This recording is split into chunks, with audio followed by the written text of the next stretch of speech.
Hi folks, my name's Murray. I'm very lucky to be the lead guide for Luxe Tours. So just wanted to take a few moments today to kind of introduce you to the journey through to Milford Sound, along State Highway 94 it's called, to Milford Sound from Te Anau Township.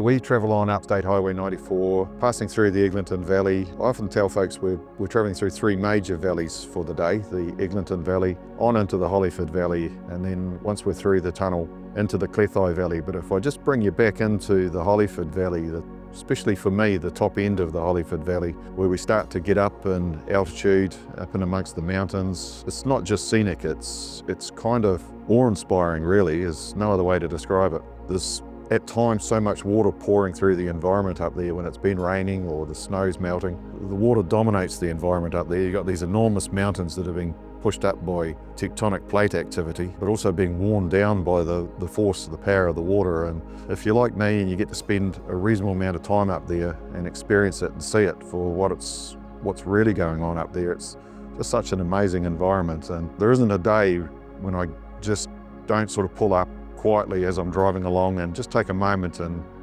check something out or pick on something new today. We come past a little place called Monkey Creek, which has some beautiful scenery, but also tends to pull in some of the larger coaches travelling around from Queenstown. So what I'd really like to do is travel on past Monkey Creek whenever I have the opportunity and pull in short distance up the road at a place called Sinks Creek.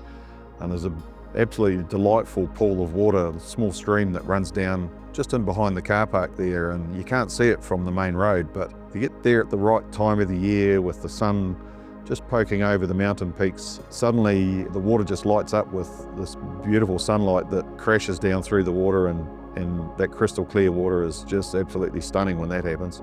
Occasionally we come across a little bit of wildlife there, and I was very, very fortunate earlier this year. Turned up a very, very quiet day on the road, not a lot of other traffic about. The idea was to spend a few minutes enjoying the scenery and sharing this lovely spot with my guests, only to discover that there were a couple of my favourite New Zealand birds, the Pheo, a breeding pair of Pheo. That's pretty much their territory. And oh my goodness, what a day that was. To be able to sit beside a high country alpine river like that with one of the rarest birds in New Zealand, basically just paddling around right at your feet, it was a phenomenal day at the office. And then as you finally arrive at the entrance to the Homer Tunnel, right at the top end of the Hollyford Valley, the road's controlled by a set of traffic lights nowadays. It's quite civilised really, much better than it used to be. A little bit of tunnel rage used to go on up there over the years, but nowadays the traffic lights cause people to pause, sometimes for a few minutes, and if we've got enough time, you can also let people out of the coach and walk about, and you start to see people doing this. They're looking up, trying to see if they can see the tops of the mountains. Various times of the year there's frozen waterfalls over on the shady side of the mountain, another natural amphitheatre in there, and it can be a phenomenal stop, even while you're just waiting on the light to turn green. Tell a few stories about the construction of the tunnel, share a bit of history, and before you know it, the lights turn green and you're making your way through the tunnel and out the other end into another spectacular part of Fiordland, but you'll have to come on a trip if you really want to see it all. All right folks, that's enough from me. You really want to find out any more about my happy place? Book a tour, come on board, we'll take care of you. We've got an amazing team here at Luxe Tours, so come and see us. We'll give you a fantastic tour through to Milford Sound and back out again.